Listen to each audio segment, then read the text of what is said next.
Chile. Last week, there was a computer glitch and it didn't get recorded. But this week, I think we have everything under control, right? Hello? Anybody? Yes, I hope. It's under control. Maybe. Huh? They're asking to shoot the pointed Babaji. Shoot the Babaji. Hare Krishna. There it shows up there better. All right. Yeah, that's good. Hare Krishna. Okay. Next week, I hope we have a good webcam set up. This week, we ran out of time and didn't get the setup complete. But we have a fast enough connection now to stream the video, so hopefully starting next week we'll be able to do that. So this week I would like to talk about the structure of our esoteric school.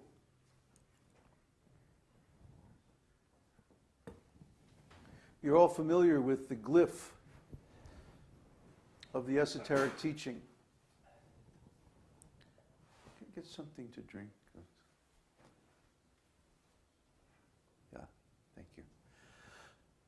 The triangle on the bottom, and then the 3 concentric circles on the top. Well, what does this mean? Well, actually, the complete glyph is a big square. And the square encloses the triangle and the 3 concentric circles. And that square represents the material world and all the living entities who are conditioned by material consciousness. They have no contact with the esoteric teaching or the spiritual world because they are in illusion. And under the spell of illusion, they think that they are this material body. They think that their identity is some designation which is given in the material world according to the material energy. And they think that their business is sense gratification, and that will make them happy. But actually, of course, that's not true, so they're suffering like anything. So these are the living entities in the square around the glyph of the esoteric teaching. Why does this material nature exist? Only because we want to be away from Krishna. We want to be away from God. So to satisfy our desire, the Lord creates the material world. But He also includes the process of the esoteric teaching so that when we want to get out, we can take advantage of the Vedic knowledge, the absolute truth, and change our consciousness back to its original.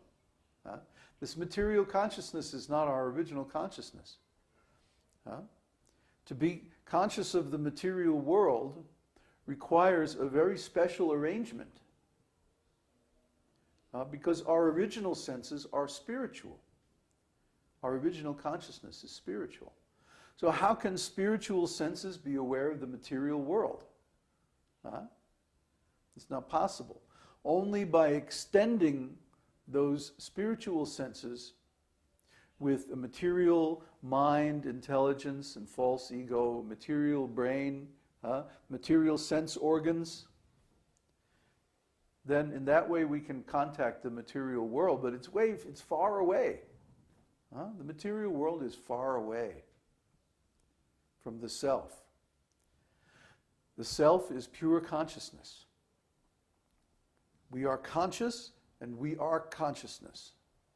That is the real self. So this spiritual self, the jiva, the soul, is not of this material world. And when the soul decides, okay, I don't want to be here anymore, I want to get out of this material world, then he can begin to execute the process by which he remembers his original identity, his spiritual identity, and stops identifying with the material body and senses, the material mind, intelligence, and false ego. And then he comes back to his original consciousness, which is Krishna consciousness. Consciousness, direct consciousness of the Supreme Personality of Godhead. So how do we do this? How do we take the senses, take our attention and our consciousness away from the senses and fix it again on the Lord? Well, it's a step-by-step process. Then in the triangle at the bottom of the glyph of the esoteric teaching, you have all the living entities who want to get out of the material world, but they don't know how. And these are the pious living entities, the living entities who want to have some connection with Krishna, but they don't really know how to do it. They are involved in ordinary religion and pious material activities, like charity and doing good things for others. Maybe they even work unselfishly, some welfare work or some beneficial work, education for the whole society. But because they have a lack of knowledge, a lack of transcendental knowledge, they can't really connect directly to God, only indirectly through some kind of religious structure. So these people, after they have performed a lot of pious activities, and they create some qualification, they get to associate with devotees. And this is the largest circle in our esoteric school. It's called the exoteric circle. Exo means on the outside, and tero means a territory or land or area. So the part or area of the esoteric school which is on the outside, the external part, that's called the exoteric circle. And to reach the exoteric circle, you have to pass through a gate. And that gate is called the gate of association. The gate of association is wide open. Anybody can come. There's no restriction. All are welcome. Because we don't consider any we don't consider any material qualification for entrance to our spiritual school. So anybody can come. They can see the satsangs. If we had a temple or something like that, anybody could come to the temple. If we make public presentations of our philosophy, everyone is welcome. No one is excluded because of any material quality or qualification. Okay?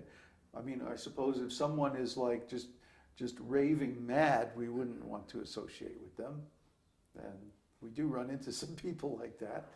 But in this material world, those people aren't actually fit for spiritual elevation.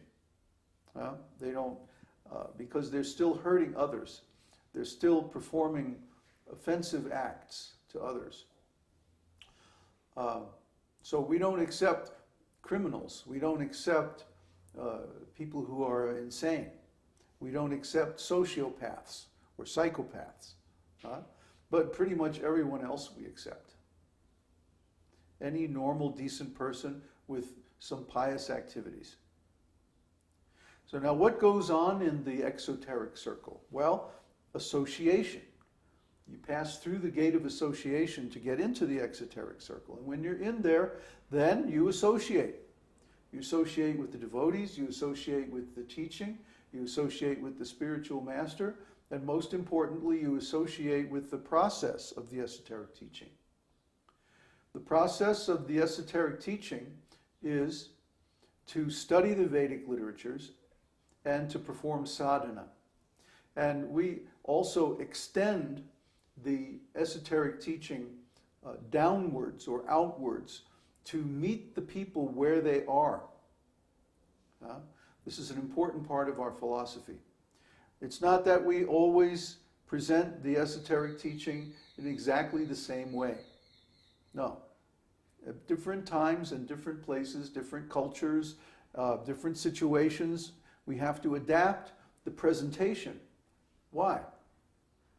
Well, imagine that there's a river and you want to get from one side of the river to the other. So you have to go across a bridge. We see this every day. But what if the river changes course? See? Then you have to move the bridge so that it matches the shores. Like that. If you don't, then people can't cross the river. It's a very simple analogy, but it really expresses the situation that we have seen in the history of the presentation of the esoteric teaching in the West. In the West, when Srila Prabhupada first came in the 1960s, he created a certain presentation, a process of teaching the esoteric knowledge and of helping people to understand it and progress